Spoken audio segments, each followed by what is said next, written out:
Okay, so what is the real deal with this YSL indictment? Why did this all go down? What's behind it all?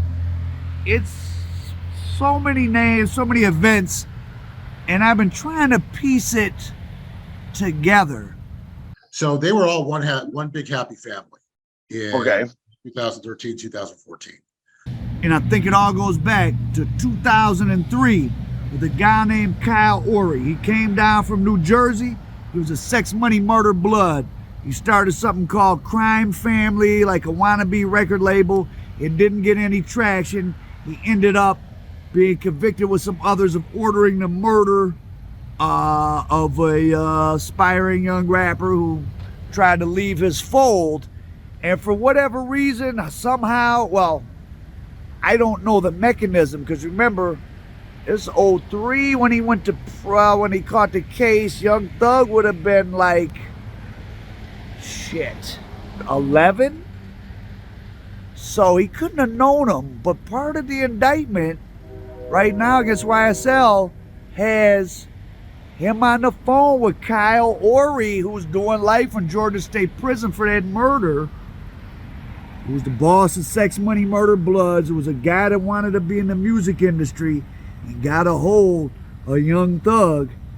And a conversation he had with Thug, per the prosecutor's theory and per evidence presented in the indictment, had a conversation with Thug about getting rid of Donovan, aka Big Nut, who was from a rival blood. Well, you know, the Bloods in LA, the way that started was a reaction to the Crips, and they were all initially stuck together, and they did for a long time. But this new wave of Bloods that's really been around at this point as long as the original wave all across the country, they like the new Crips. They beef with each other because there's too many sets.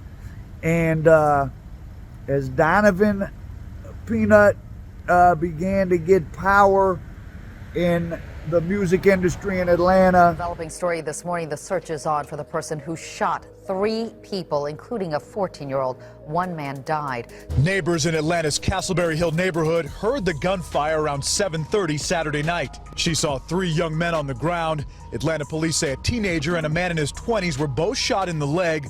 The third, 26-year-old Donovan Thomas, was critical. Had a significant injury. We had at least multiple gunshots in the upper torso area.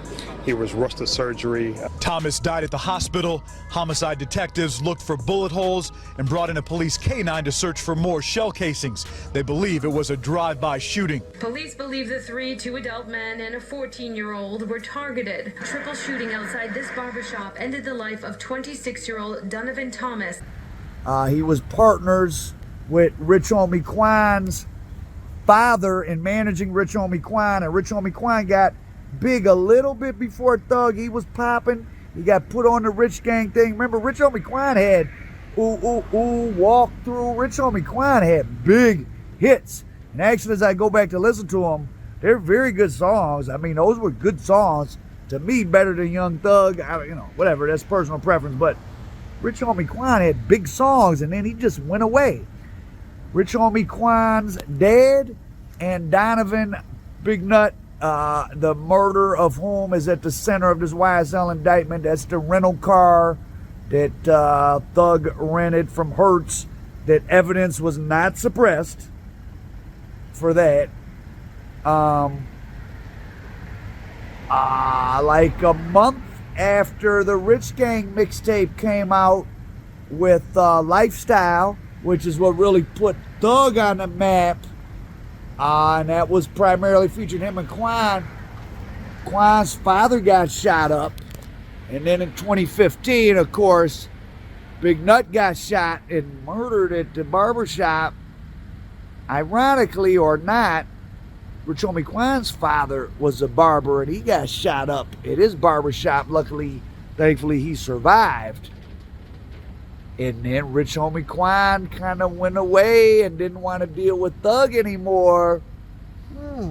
So this wiretap between Kyle Oree and Thug is Kyle Oree per the prosecutor's interpretation, ordering Thug to get rid of Big Nut.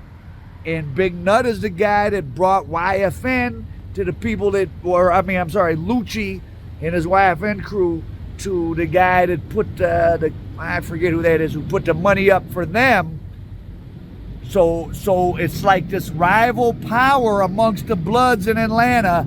Kyle Oree doing life in Georgia State Prison. Donovan Peanut is on the street, and they're battling for control of whom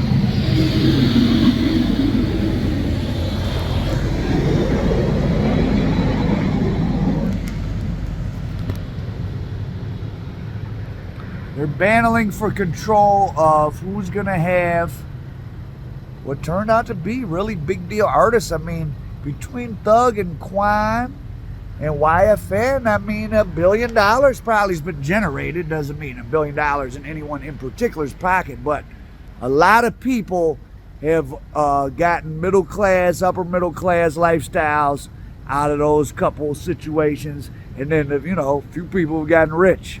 When I say a lot of people, thousands of people have gotten out of bad living conditions based on YFN, YSL, Rich Homie Quan.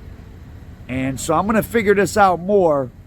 Gunna, of course, right there on Big U's podcast, Gunna comes and checks in and talks about someone there in Atlanta, and this podcast is still up. I don't know why these guys ain't deleting this stuff. Rolling the Shady Park Crips in with the Rolling 60s.